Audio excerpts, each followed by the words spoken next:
to try that homework out.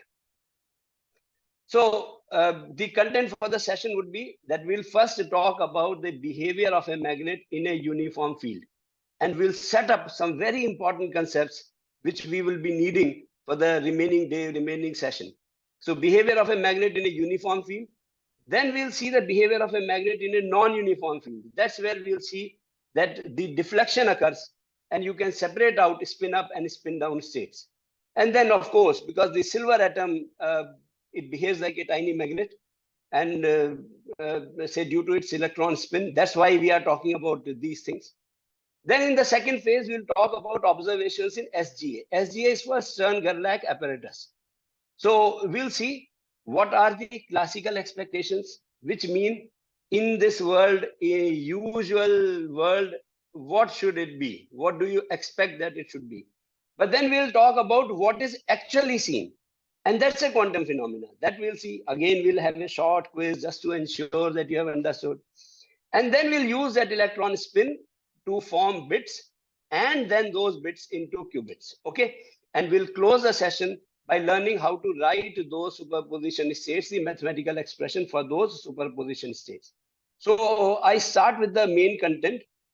Dr. Tyagi, sorry to interrupt. Yes, to interrupt, Dr. Tyagi. Could you make it in the full screen mode? Because can you please allow me to do it this way? Because this is my tried and tested way. I can write on it, I can share it on it, and you won't see anything bigger on that also. I can assure you, I can assure you this thing that I have tried it out. This is the most effective way. And you will see that if I need to write, I'll be very easily be able to write and explain something. Okay, thank you. Okay. So quantum computing works on the principle of quantum phenomena. A classical computer, the usual one that we all use, represents information as bits. And those bits can have a value of 0 or 1. It's not both at the same time. It is either 0 or 1. So one bit can store either 0 or 1. The quantum computer uses qubits 0, 1, also combinations of 0 and 1. Now, by combination, I mean that you can have things like that it is 50% 0, 50% 1, or even more weird, 10% 0, 90% 1, things like that. Now, if this sounds weird to you, I can assure you, you have started getting quantum mechanics. But if this does not sound weird to you, then I'll borrow from what my learned colleagues have been sharing for the last 3 days, that example of that Schrodinger's cat. The cat, if you say it is 10% alive and 90% dead, now usually what we think is that the cat is about to die. In 90% it has died and now bust 10% more. And then, so we think in terms of a counter, that some kind of counter is moving and when it goes 100, the cat will be fully dead. Oh no, it's not so. It is the cat is dead and alive at the same time. Now that is really very odd way of thinking. See, you always say the cat is either dead or alive. And the probability that you say, depending on what is happening all around it. No, the cat is dead and alive both at the same time. And if you measure it, if you see it, then the possibility of finding it dead or alive is given by all those coefficients. Now, if it sounds weird, if you feel, oh, what kind of odd statements you are making, then I can assure you, you are on the right track. That's what quantum mechanics is all about. So what is available to us, whether in nature or created by man, which we can use as a qubit? There are few candidates. One, you listened to Jyoti ma'am yesterday. And today what we are going to talk about is that how can that use of electron spin as a qubit. So let's start with a bar magnet that we all have seen. This is an unusual kind of bar magnet you see in all schools. Most of the families in homes also you see it. Now the bar magnet has 2 poles. Now 2 poles, the word is dipole. One of them is a north pole, other is the south pole. Now the measure of it, that is it a stronger magnet or is it a weaker magnet? The measure of it is called dipole moment.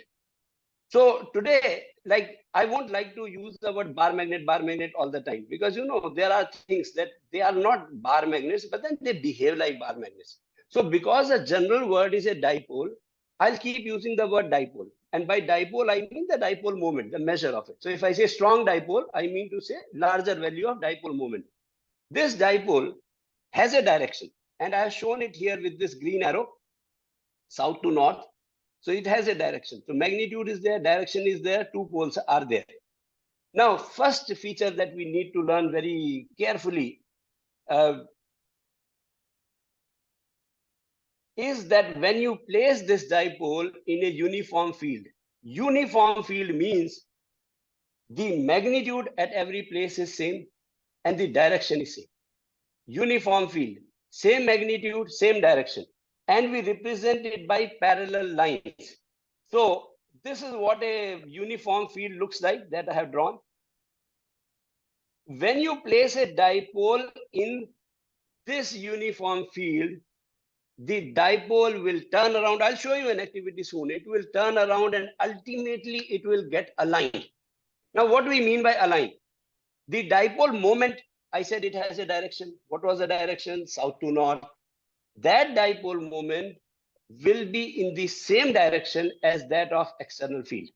So I'll magnify this one. That's why I wanted to remain in this mode. This I can do easily. Now, if you see this picture, there is these blue lines are showing uniform magnetic field, equispaced parallel lines. And in it, we have placed a dipole. Now, just a way to understand. Please don't get so bothered about why, how can you write this and that. Just a way to see. This,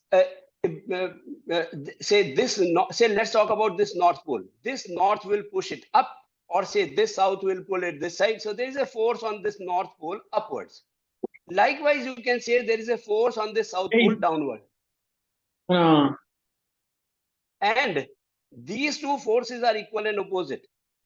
So what it will do is these two forces acting on this bar magnet, they will turn it, align it in such a way that the dipole is aligned to the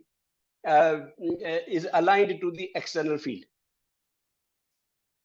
So once again, and the practical application that you would have seen is that you might have seen a magnetic compass. The magnetic compass has a magnetic needle, and if you allow it to rotate, it will align itself with the magnetic field of the earth. So this is what happens. So if you have a bar magnet which has a dipole moment, so if you have a dipole and you place it in a uniform field, it will align itself such that the dipole moment and the external field, they are in the same direction. Now, few terms, I said equal and opposite. There is no net force on it. There is only torque, which will align it. Once again, how does it align?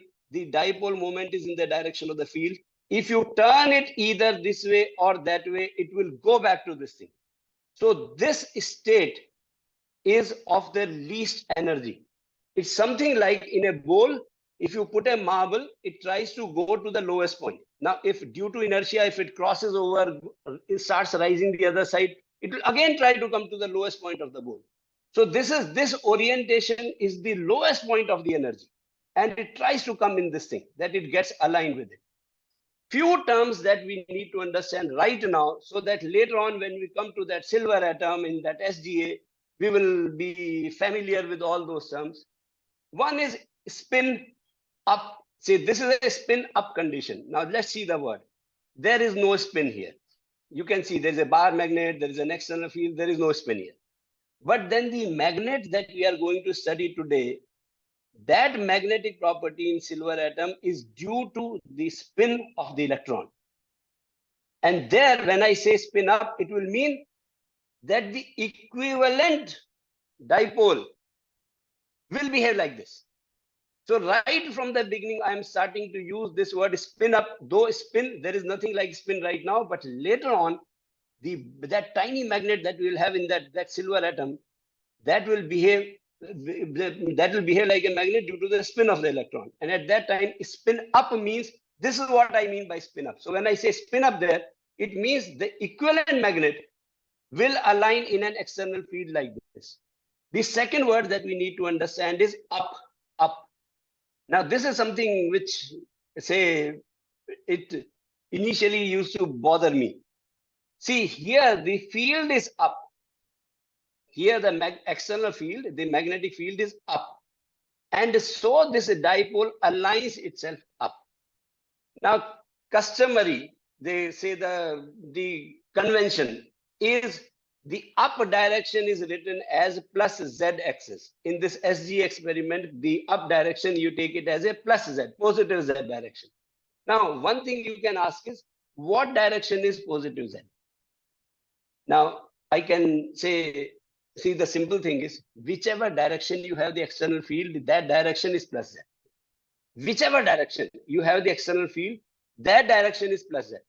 And you draw it like this. So that's why you say this is, say, plus z upward direction. And because the dipole aligns itself along the field, so this position is called spin up. Otherwise, there is nothing like up or down, and there is nothing like left, right. There is nothing like even z axis type of thing. Whichever direction you put the magnetic field, and I'll show it to you by changing the magnetic field. Whichever direction you have the external field, that direction is z, and that direction is up. And the dipole aligns in that direction. This is spin up. Now, one thing that I want you to understand, this spin up, this orientation, spin up, is of least energy.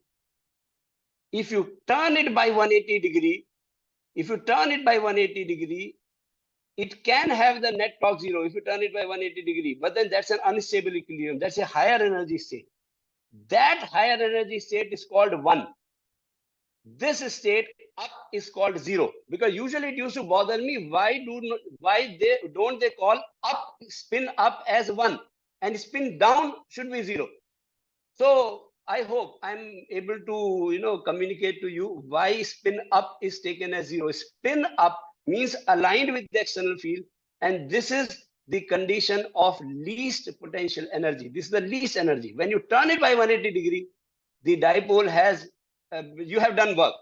And those who have studied the dipole, at least those who are in class 12, they would know that 2 MB is the work done, that you do it to rotate it by 180 degree, but that's a higher energy state. So you need to do work to turn it.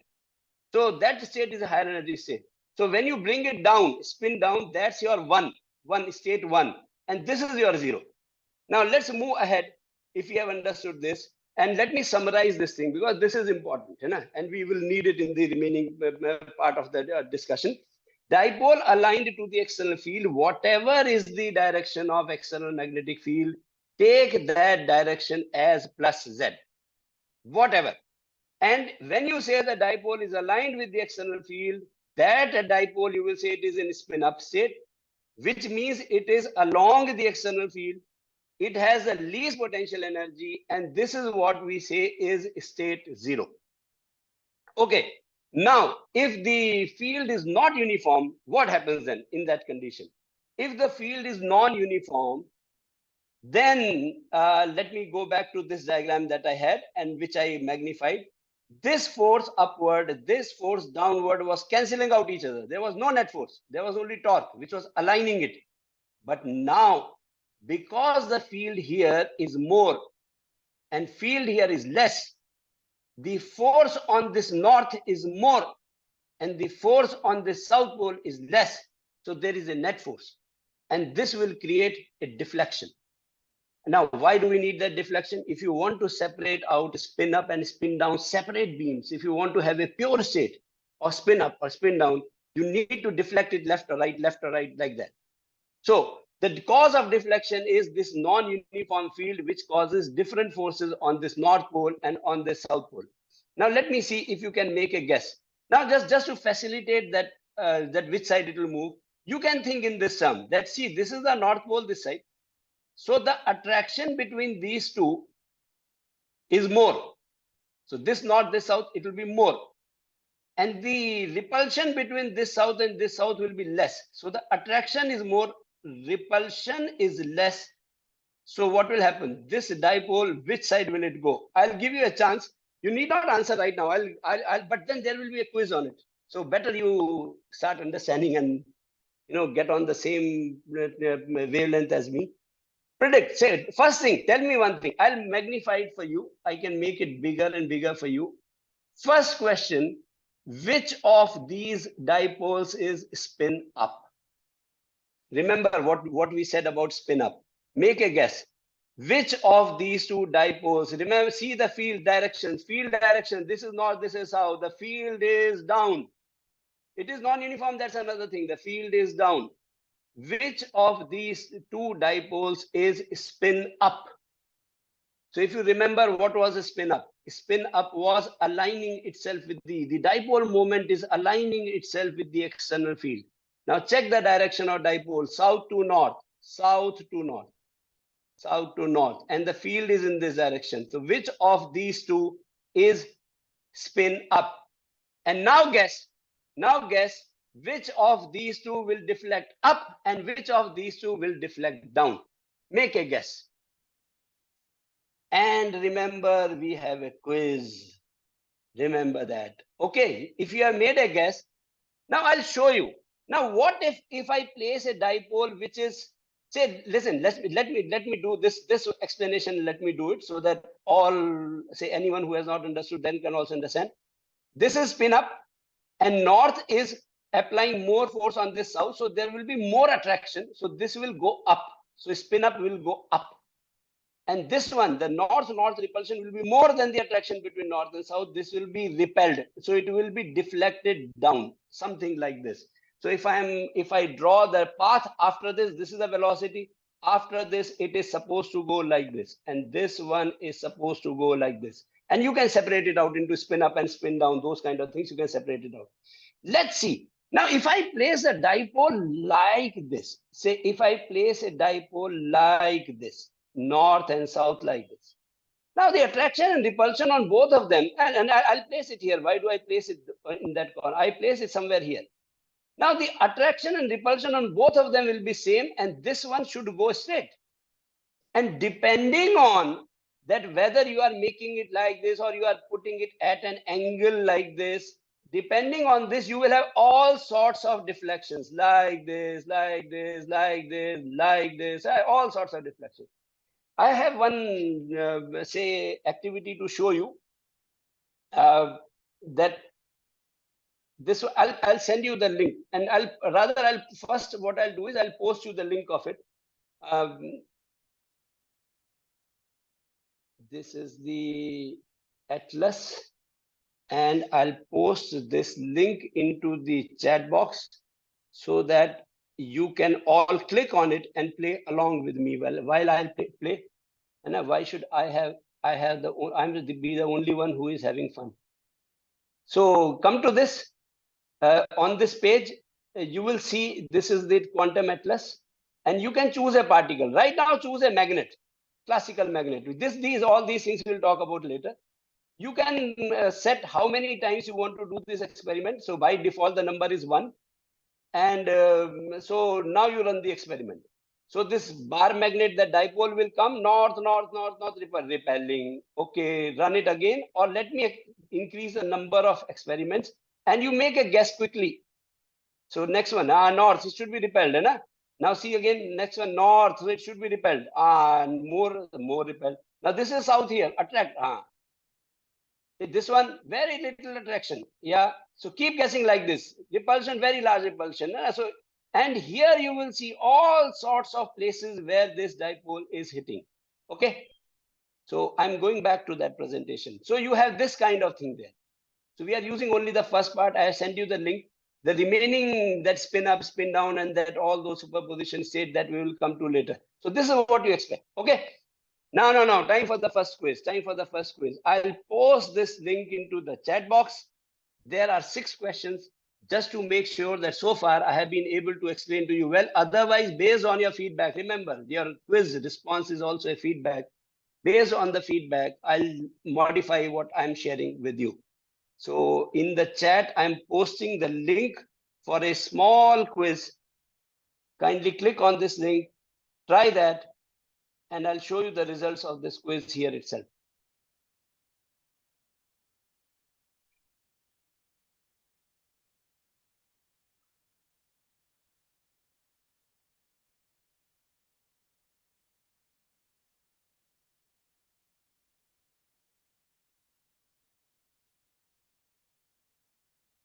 So far, I haven't got any response, but that I understand. There are 6 questions.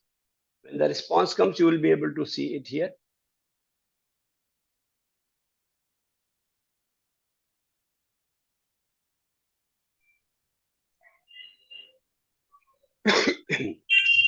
Take your time, take your time.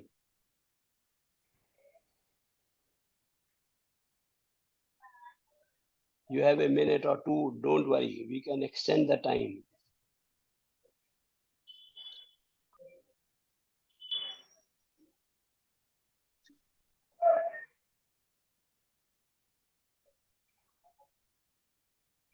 Okay, we have got a result. Say someone has submitted and they have got 5 out of 6 points, 2 have submitted.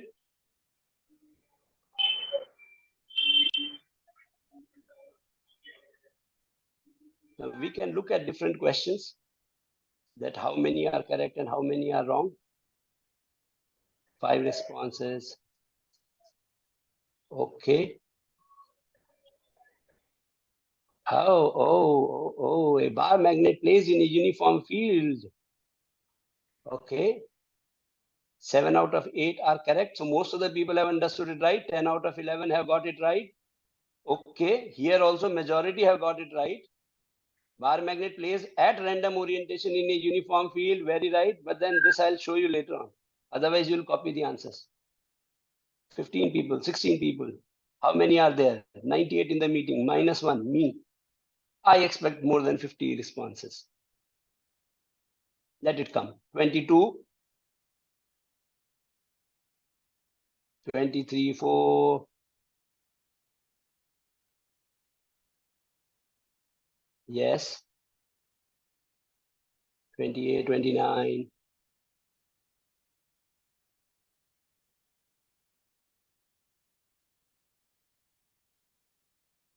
You know, I'm also like any other teacher. Initially, I'll say, take your time, take your time. But then when the half of the class has submitted, we say, you know, half of the class has submitted.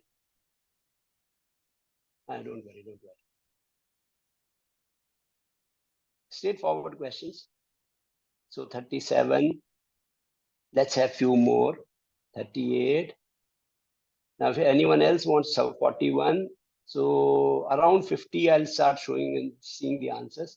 And if most of you are answering it correctly, then I'll quickly summarize and I'll move on to the next part. So 44, 46, 47. Okay, so half of the class has responded and the other half can keep submitting it, but then let's see the answers. Most of the people, 88%, have answered the first question correct. Second one, surprisingly, only nearly half of the people have got it right. A bar magnet placed at random orientation in a uniform field. Uniform field, that was the key word. Uniform field. It experiences only net torque. There is no net force. But when you place it in a non-uniform field, yes, yeah, most of you are right. It experiences both net force and net torque. It will try to align, but then it will experience net force and net torque both. And in the setup shown, the dipole moves left to right. So depending on that figure, but 70% of it got it right. There were 2 things that you had to answer. Is it spin up or spin down? And will it be deflected up or deflected down? 70% of you have been able to get it right. But the second one, you could not get it right. The last one, oh, this is surprising. The last one was a straight one. It will neither be deflected up nor be deflected down. Okay. Okay, so those who want to submit, they can keep submitting this answer, but then I'll go back to this thing and I'll just quickly summarize, what we have done so far. That one thing, a dipole placed in a uniform field aligns itself along the field, and this is the state of least potential energy, and we call it state 0.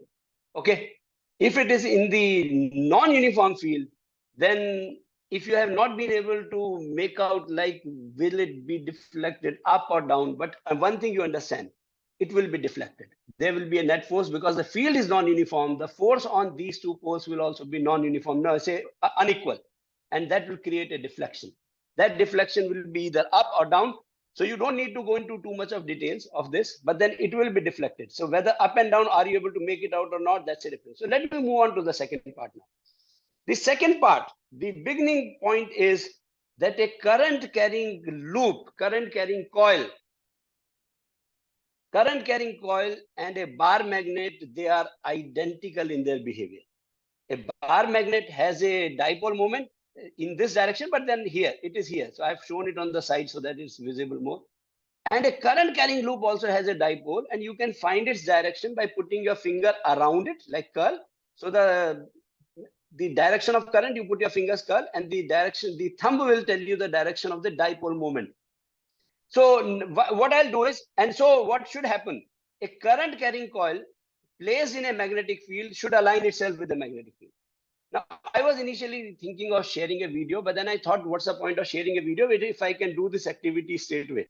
So what I'll do is I'll change my camera, and I'll change this camera to my mobile camera, and I'll select that camera. So you can highlight my video, or what I'll do is I'll stop sharing this so that you can highlight, you can say spotlight on the video. Now I'll take my mobile and I'll show it to you from all directions. Can you see right now this coil, current carrying coil and this magnet, they are not in the same plane. You can see I have placed it on my table in a way that they are not in the same plane. And so I had to turn it a little bit so that, because this magnet right now is getting aligned with the Earth's magnetic field. And that plane doesn't seem to match with the current carrying coil. I'll place it on a stand. And now if I pass current through the coil, you see it tries to align. You see that? I like when it oscillates like this, because the tendency to be in the lowest state is so strong that if it crosses it, it will again come back to that same position. You see that oscillating, and if I keep holding it for a while, it will stop also. But I don't like when things stop. So what I do is I remove it and I again start creating this thing. I like it when it is oscillating, because you can see that stability of the structure.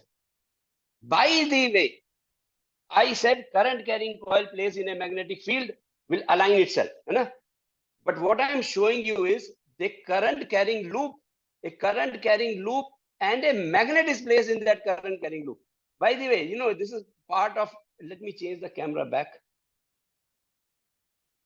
This is part of all that, nature loves symmetry. So you have a magnetic field, in that you place a current carrying coil, or you have a current carrying coil and you place a bar magnet in it. Both are identical. They are nature loves symmetry. So this one, what I did was a current carrying loop, and in the magnetic field of that current carrying loop, I place a magnet. But then they align. That's what I wanted to show you. Now, the silver atom, when heated and vaporized, it behaves like a tiny magnet. Now, I'll talk about what is it. The silver atom has 47 electrons. The 47th electron in the 5s orbital has a net spin angular momentum. The spin of this unpaired electron causes the net dipole moment. Now, this in itself, this thing is a complete, chapter, or it is a complete book. So what I'm doing is, because it's not related to today's talk, what I'm doing is I'm borrowing the result of it. And the result is a silver atom, when it is heated, vaporized, that silver atom is a tiny magnet. And the cause of it is that unpaired electron, the spin of that unpaired electron is the cause of it. But the net outcome is that the silver atom is a tiny magnet. And so it will have a dipole moment. It's a dipole. When you heat it, those from the oven, furnace, and pass it through a non-uniform field, you see this is the same structure that we have drawn so far, north up, south down. You have a non-uniform field, and you pass through this non-uniform field. Then classically, the expectation is, because those silver atoms, that tiny magnet, will be randomly oriented. And so depending on whether it is up or down or in between somewhere, you expect this distribution, uniform distribution, the way we saw in that quantum atlas. You expect this. But what is actually observed is that there are only two spots. It means that silver atom, the tiny magnet associated with that silver atom is not randomly oriented. It has only two orientations, either that spin up or spin down.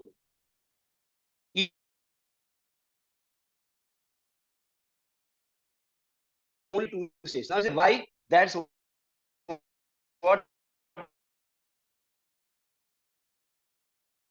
nature made it to be. That's what people obviously say, different kind of thing.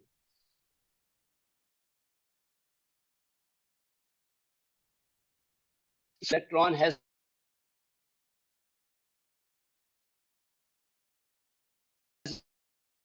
zero as and one as a spin down. Which one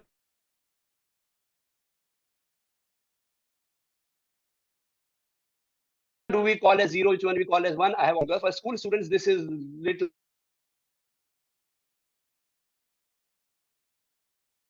that state one and state zero. They are orthogonal.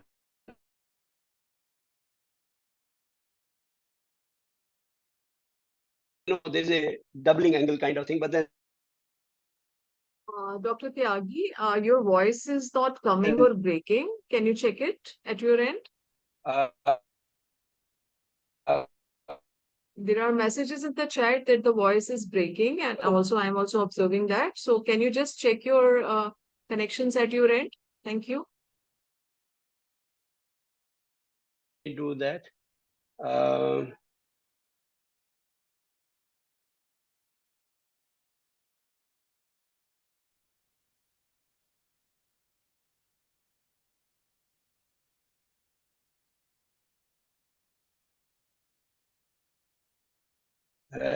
Does it anyway get better?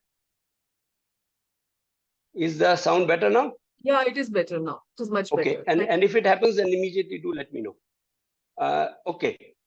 So if the last part was, but then this part I have already discussed earlier, that how do you decide which one is, say, state zero, which one is state one, that I have already discussed. Time for a short quiz, very short one. This one will be very short one. And if you have been listening to me or seeing it, you will be able to answer it straight away. I'm sending the link for this quiz. Kindly quickly go through it, and then we'll create those superposition states. And I'm sure some of you would be seeing it for the first time. They will say how it is done. So I have posted the link for the quiz, second quiz of the day, in the chat window. And yeah, so, and I'll show you the result. By the way, in that earlier quiz, we got 80 responses. Good enough. Okay, by the time you are submitting answers to the second one, I can go through these.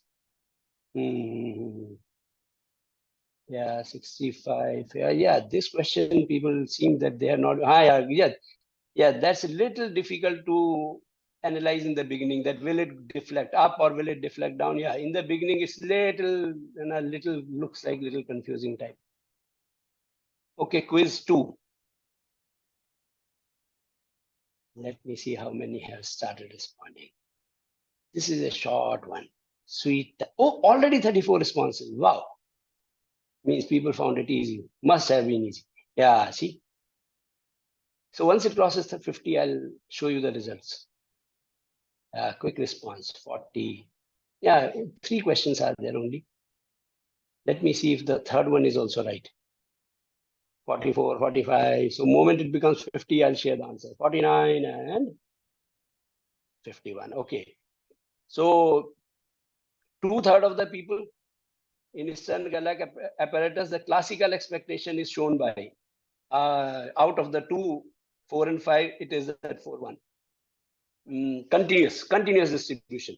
Yeah, 70% people in quantum. The quantum result is that there are only 2 states. And the spin up, okay, most of the people have understood this thing, that it has the lowest energy.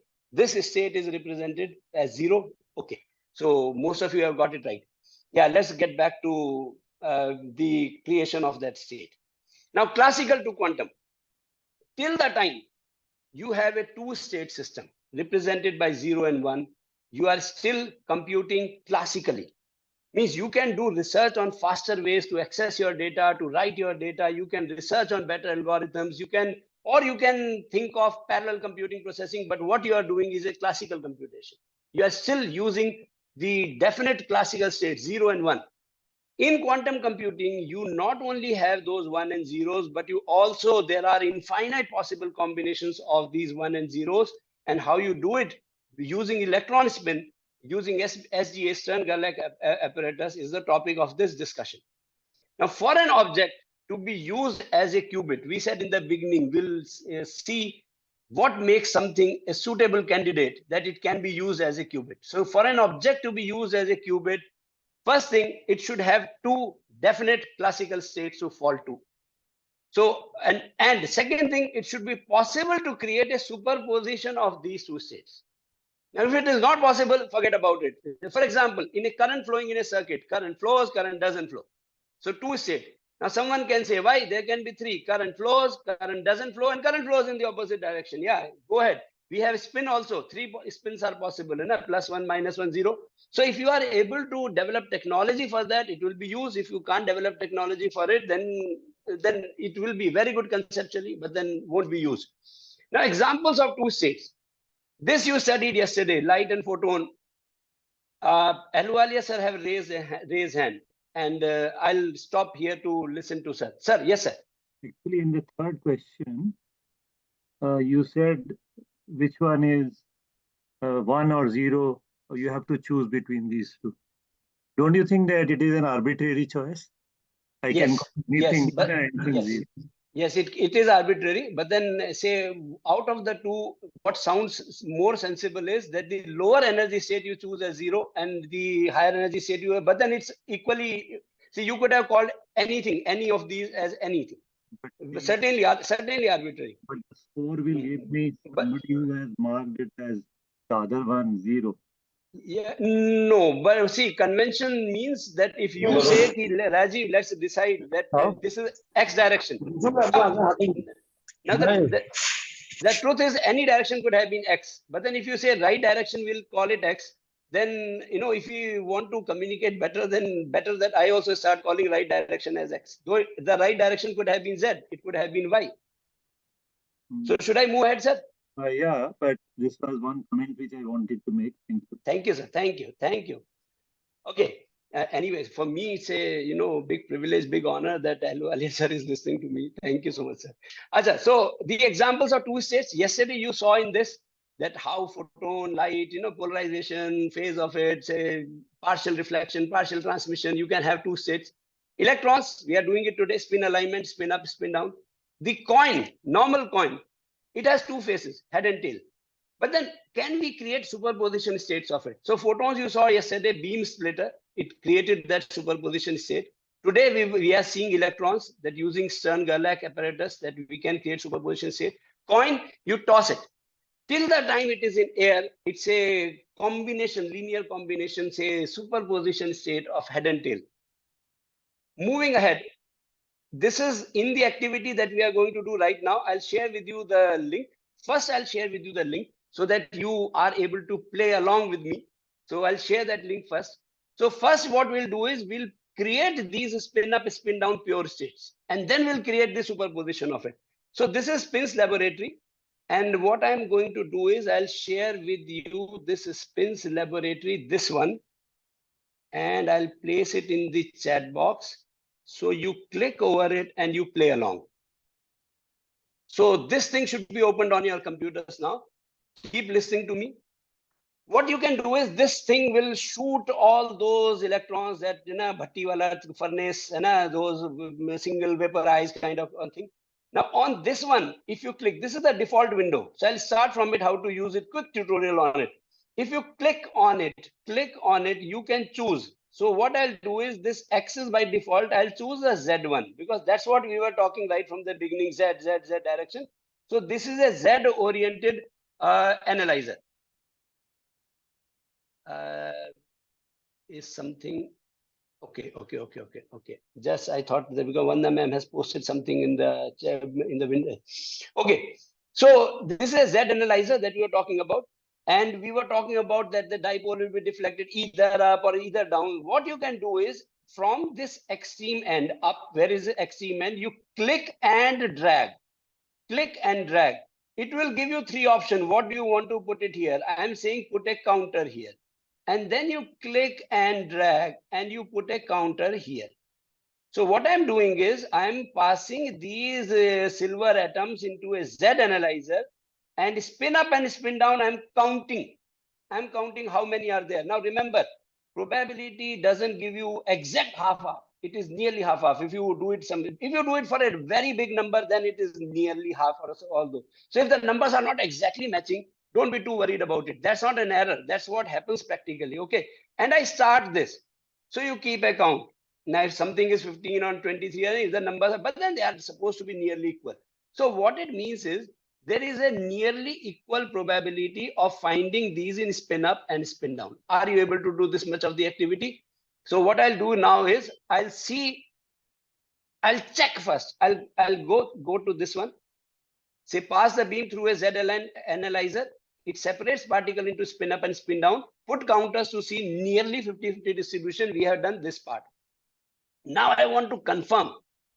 I want to verify, is the spin up really spin up? So what we are doing is, this is a diagram that I have copied from Feynman. Excuse me, sir. What is Z analyzer? Z analyzer. Okay. The magnetic field that you are passing it through is along Z. And also you are able to count. So that is called Z analyzer.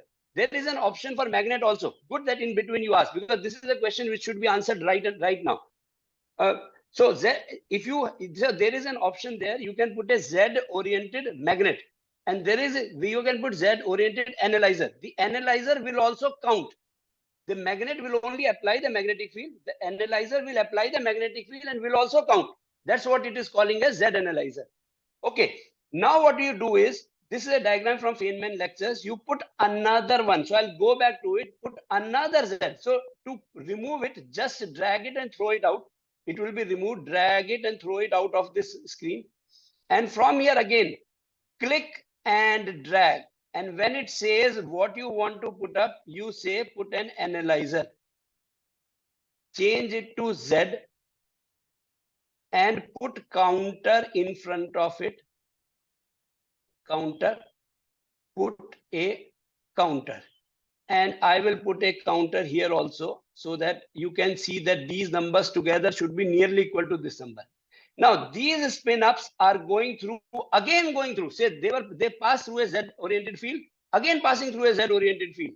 So spin up, if they are really spin up, there should be no effect. Let's start. Now, do you see these spin up? Only spin ups are getting counted now. There is no spin down here.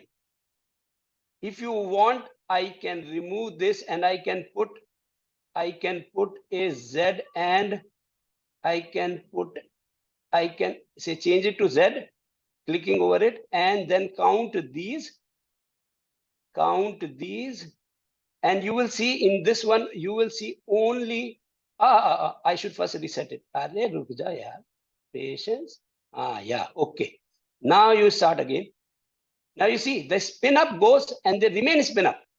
The spin down, they remain spin down. Okay. So we have reached this point that we are very sure we have been able to segregate spin ups and spin down. Spin up separate, spin down separate, and this is what it looks like. I took a screenshot earlier and I have placed it so that if someone wants to see it later, they can see it. Now we will create superposition. I'm so sorry for this word. Superposition states. Now we'll create that superposition state. So what we do to create superposition state for electron, this spin up beam or the spin down, one of the beam obtained from that Z analyzer, pass it through an X aligned analyzer. So I'll go back to this. Remove on a lower one, I need not remove.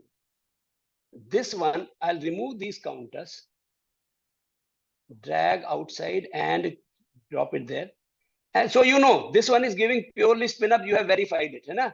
So now you take it, put an analyzer along X and count. What do you expect? Reset.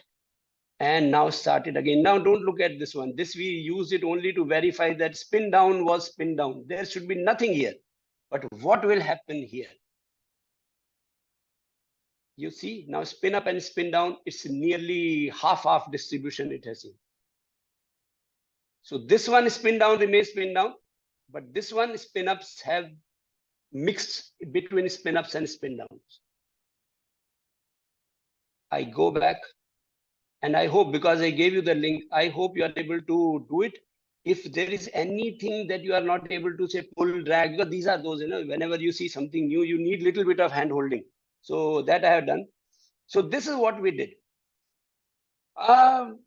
This one I want to do it because your homework is related to this.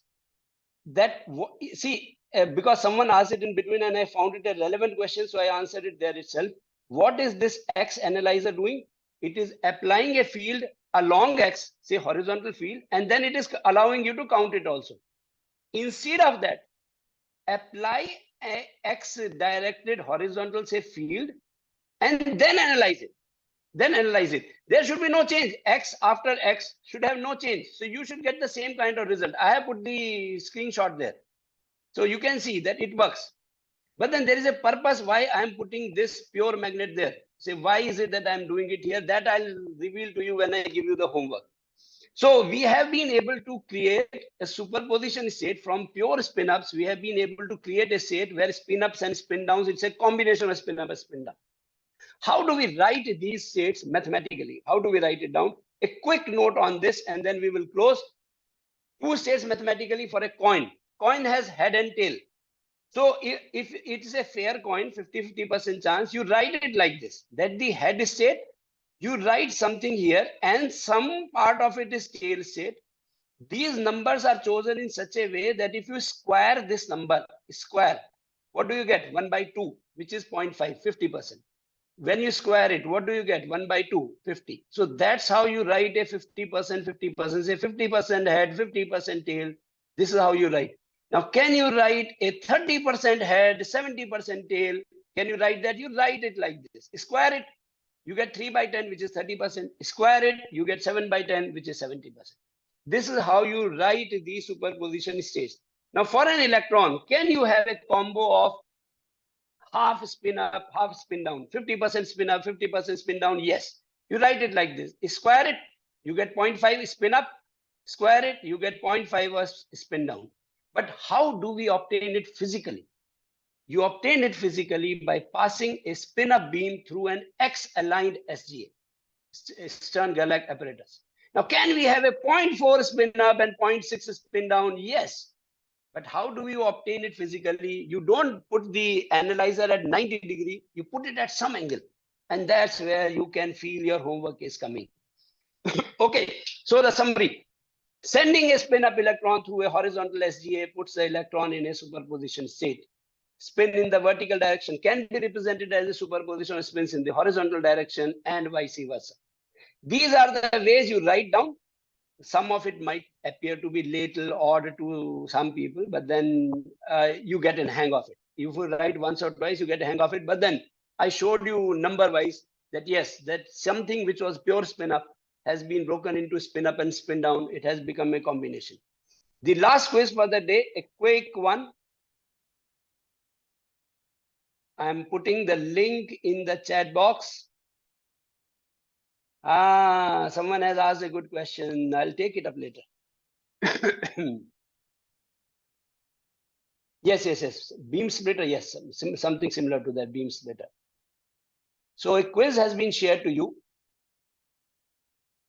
Try doing it, and then you have a homework, and then we can continue the discussion because my time is nearly up now.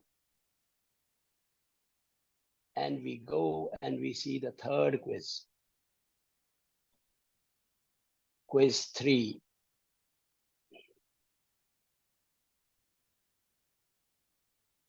Take your time, take your time, take your time. A minute or two extra won't hurt anybody. At least it won't hurt me. SGA, Stern-Gerlach apparatus. So far, every time I said SGA, I also said Stern-Gerlach, not experiment, apparatus. Raju sir, you haven't shared the link of the quiz. Quiz? Really? Yes, Just sir. a Yes, sir. second. You just share the link of this quiz, sir. Quiz 3. Haven't I shared? Yes. I think I shared. Just a second. Just a second. Let me do it again if I haven't shared. Chat. Okay. I'm sorry if I messed it up like this. Okay. So now there is a quiz for you. 1, 2, 3, 4. 4 questions. Last quiz of the day. No link, sir. We haven't received the link for the quiz. Why is it so? Oh, acha, okay. Because somebody sent a message and it's going in the personal message. I am so sorry. I didn't see it. That somebody sent a message and it's going in that personal account of that person, that personal chat of that person. So I'm sorry. Now have you got the link? Have you got the link now for the quiz? Oh. Yes, we have got. Okay. Thank you. I thought you are angry and upset with me that you are not answering. Okay. Thank you.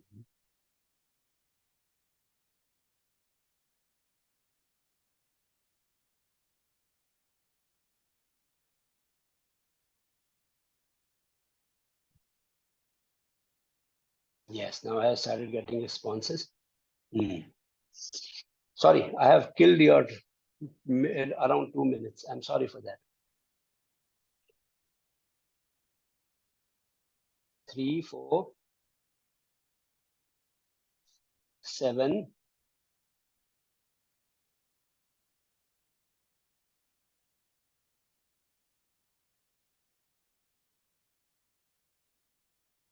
Okay, average has become better than 3. 3.2 and 3.22. 3.2. Average is increasing, getting better. So those people who are taking time to respond, they are answering 3.31. Average score is getting better. Once it crosses 50, I'll show you the answers. 41 people, 43,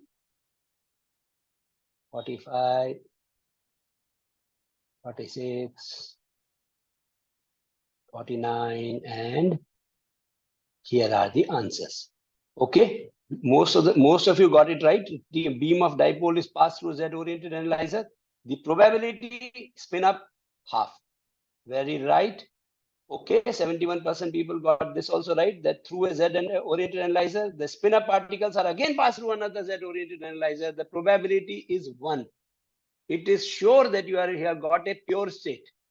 And if the beam of dipole through is Z-oriented and then you pass it through another X-oriented, now again it becomes 50-50. And most of you have got it right. And the last one, most of you have got it right, that the probability for the particle to be detected in state A, which has the coefficient of 1 upon root 3. Oh, just a second. Let me go to the question. Why do I get a fee? No, that's all right. Yeah. I have put it 1 by 3. I thought because that I have written here root 1 by 3. The probability is a square of this number. And so the answer is 1 by 3. And most of you have got it right. Oh, this is a tick mark. It appeared like a under root and it confused me. But 81% of the people have got it right. So back to this is the homework. Last word from me. One is that you put an X magnet first, and then instead of X, which would have no effect, you put a Z. I have shown you the screenshot. You do it yourself, and then in the WhatsApp group, we discuss it. What is this happening? I'll give you the hint. Yesterday, when that interferometer was being discussed, Mach-Zehnder interferometer, there was somewhere a beam was being split and somewhere there was being combined. And in certain cases, if you remember, the probability of a counter was coming out to be 1. Something similar, I'm giving you a hint. But then first do it yourself. Enjoy this activity, do it yourself, and then we discuss it in the WhatsApp group in the coming days. Once the activity, this course is over and admins allow you to post freely, we'll share, we'll continue with it. The another homework is If you really want to create a 3070 state, you know how to write it, under root of 0.3 theta plus under root of 0.7 straight down, all those kind of things. At what angle do you place that analyzer? So those who are keen into doing something good mathematics, from my side, it's an offer. You try it out. These are my contacts numbers. Please don't ring me up. Send me a message. I'll 100% I'll answer. But picking up a call, I work in a school. Picking up a call is nearly very difficult. We have to set up examples, and there is an email. It keeps getting flooded by emails, but then the messages I'm very good at. If you send me a WhatsApp message, you will certainly get an answer. So you are certain. Thank you so much for your time, and thank you IAPT, and thank you President Saab, and all the senior teachers and professors with whom, and Arvind Kulkarni Saab. I'm so thankful for this initiative. I have enjoyed preparing for this session, and I hope I have given you some value for this 1 hour that I have taken from you. Thank you, and back to the chairpersons.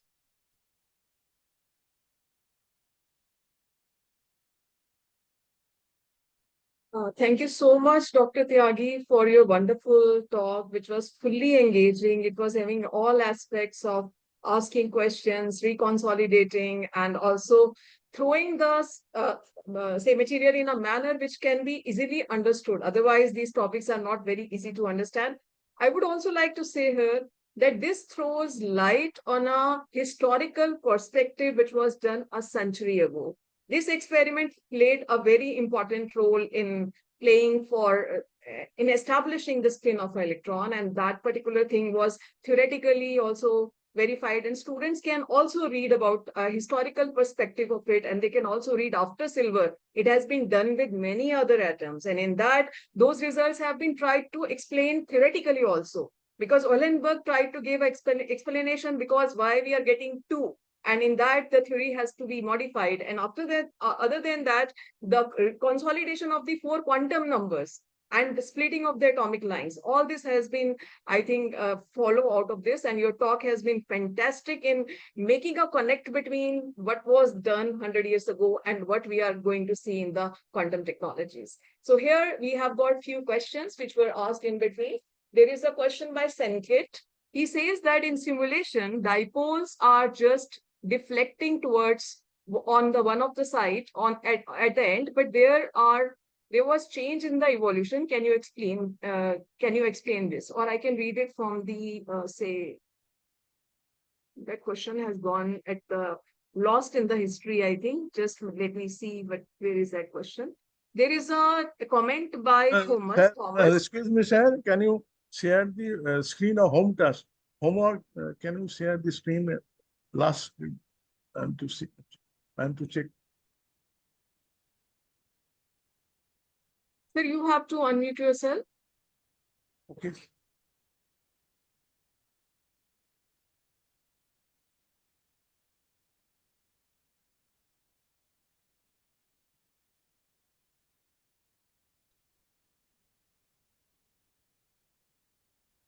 Yes.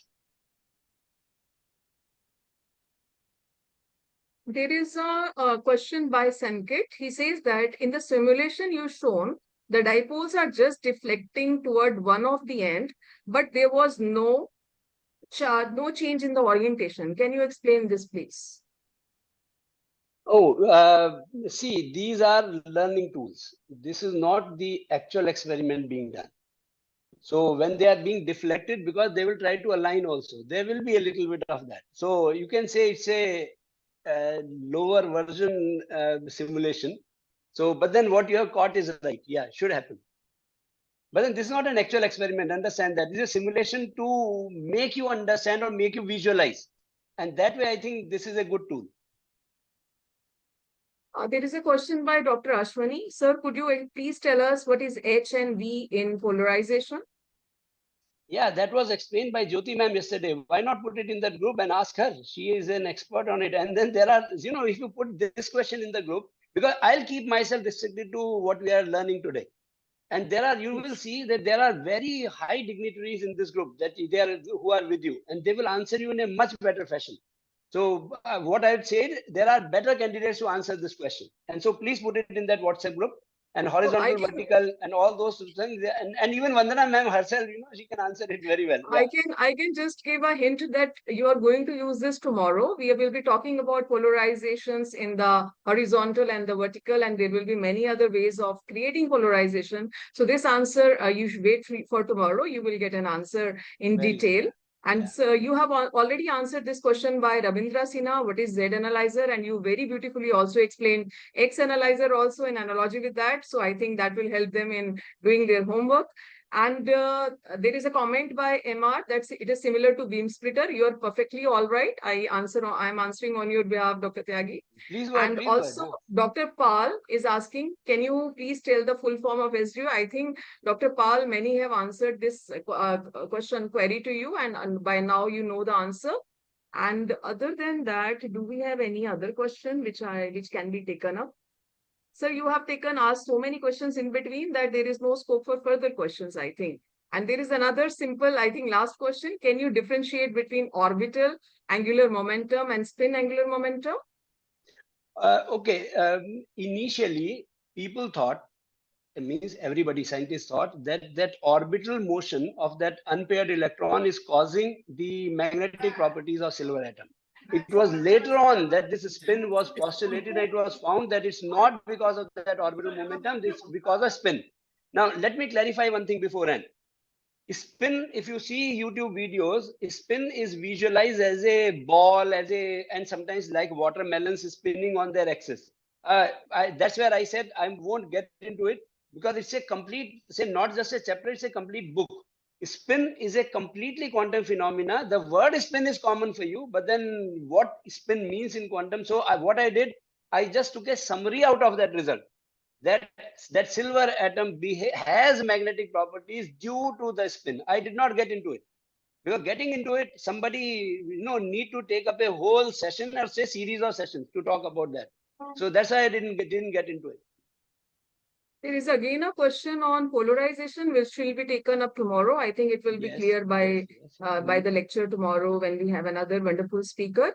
And there is another comment by Dr. Sahu that SDA was very interesting theoretically, but now to understand quantum angle, I think you have thrown light on that, and that is what you have explained, how to basically get superposition of different states by putting these analyzers in between, and that superposition states is needed for the qubits, which we are talking about. And there are many ways. Yesterday we talked about the beam splitter. Today we have talked about the electronic spin.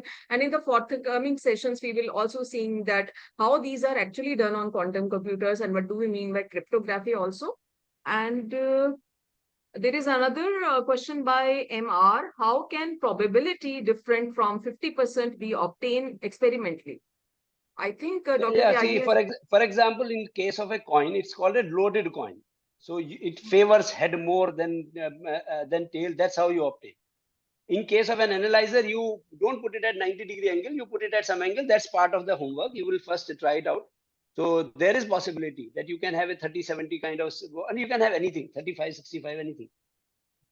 And I think your analogy with the biased coin we talked in one of the session is capable of doing that, altering the probability from 50-50 to any other. And it is akin to that. And that is something which will have one probability more than the other in the case of these states. There is another one, discuss the theoretical predictions of the Stern-Gerlach experiment before it was conducted. I gave you both the pictures, the classical classical expectation and the quantum result. So what it should have been classically as per our usual, thinking of the usual world, what it should have been, I gave you that also. And I explained that why it should be a continuous distribution.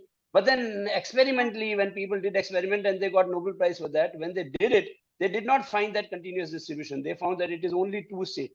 And so there are only two orientations possible, spin up and spin down, nothing in between is there. In fact, your second quiz was based on that only. That what is the classical analog of that with that. So I think your question is answered. There is another by Lindem who says that if we could apply two orthogonal fields, what will happen to orientation of the dipoles passing through that combined field? Classically, it will hit the center. Classically. But quantum mechanically, it will have a superposition state. It will have a 50% chance of going up, 50% going down. It will not hit the center. It will not hit the center at all. That's what will happen if you put 2. There is a question by Yugen Kulkarni. The given angle is measured with what direction? Given? The given angle is measured with what direction? If I'm understanding the question right, I'm not sure I'm understanding the question right. See, I said any direction that you put up your magnetic field is the z-axis. So it's not like it's a preferred z, or z is some sacrosanct number or something which is coming from, say, somewhere above. You decide it. Whatever field you put it up at this angle, that becomes z. But I don't think I'm understanding the question right. Though I have seen comments from Yugen Kulkarni, they are very intelligent comments. I'm seeing his comments for the last 3 days. But I'm sorry, Yugen, I'm not sure whether I'm understanding your question correctly. Hello, sir. Can I ask? Yeah, please do ask. Yeah, please Yeah, go ahead. because in this simulation we have an option to change the angle. So if we are changing the angle, suppose for a particular angle we are getting half and half, for example 90 degree.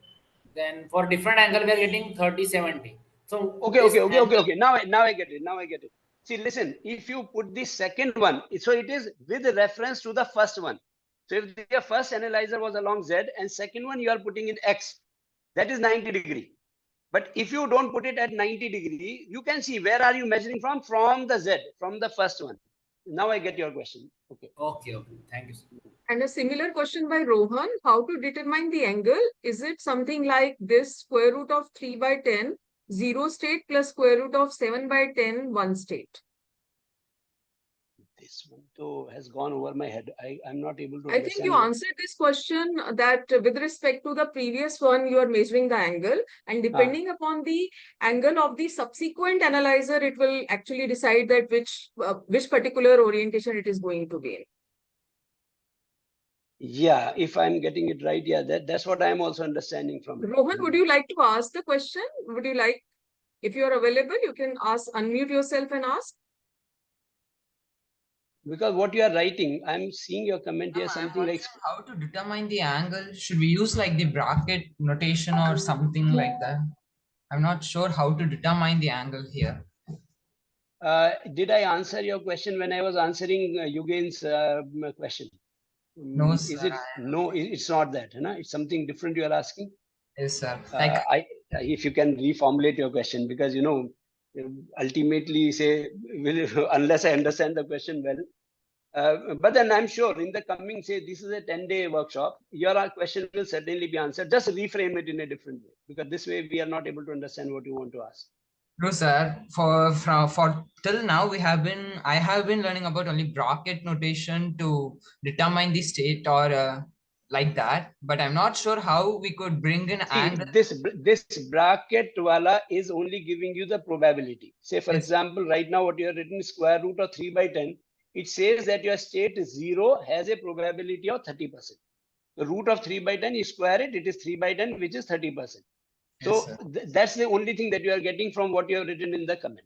There is nothing like angle here, or say something. And I don't understand. Say what is angle in it? What that you want to ask? But in the expression that you have written, that's the information that you will get from this expression.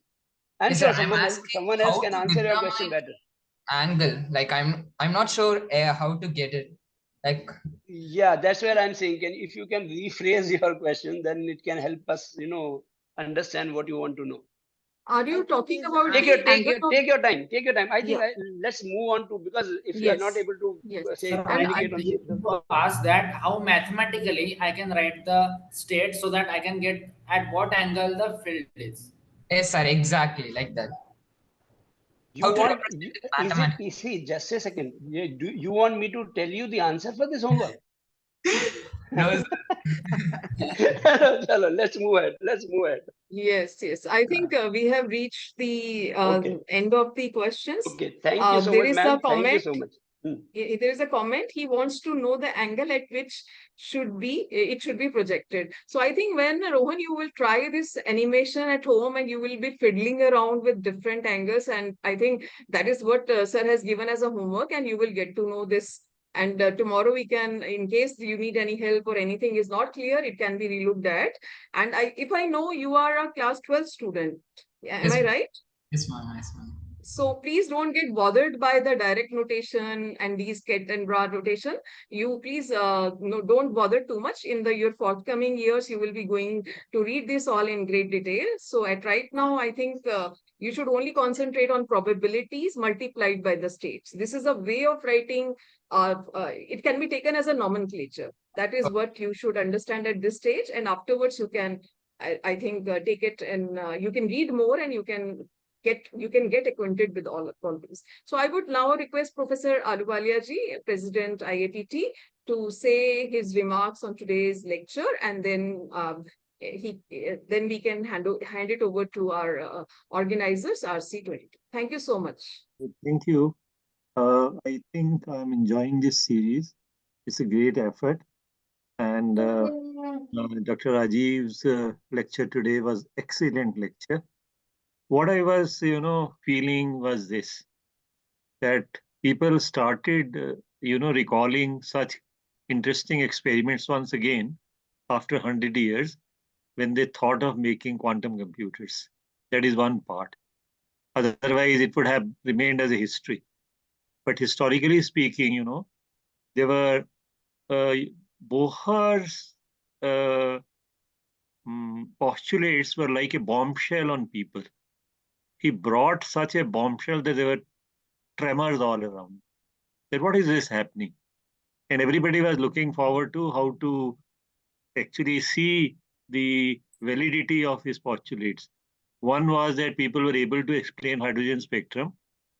Other was people were looking for direct confirmation of the quantization of angular momentum. And Stern-Garlick experiment actually provided us that opportunity. So these are very interesting classical experiments, very beautiful experiments, and which really made us move forward in thinking about foundations of quantum mechanics. And I think Dr. Rajiv Tyagi brought out everything crystal clear. He really brought wonderful resources available on the internet to gel with this presentation. This was just great. I was also trying quizzes. Rajiv ji, thank you very much. You motivated me कि अपना हाथ में जरा चलाने की कोशिश करूं. कई बार हम जब बूढ़े होने लग जाते हैं तो भूलने लग जाते हैं कि हमको ये करने की जरूरत है. Second thing, I would like to comment on Rohan's remark also. Actually, when we are writing this in ket notation, two states, to begin with, these are just symbols.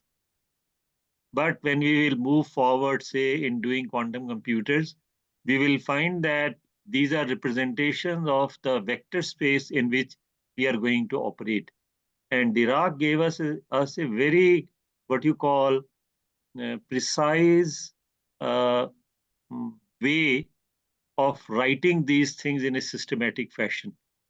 Otherwise, you will see that this is corresponding to a column matrix. So if you start going deeper into that, you will start seeing all these things happening. But at this stage, I think where we have targeted this whole program, the success lies in the fact that we are able to engage +2 students also in this lecture. So Dr. Rajiv, congratulations for that. I think that is the success story of this whole program. And these are very new experiments which IAPT is doing actually. We had never tried such experiments in which we directly engage with the students in this particular fashion.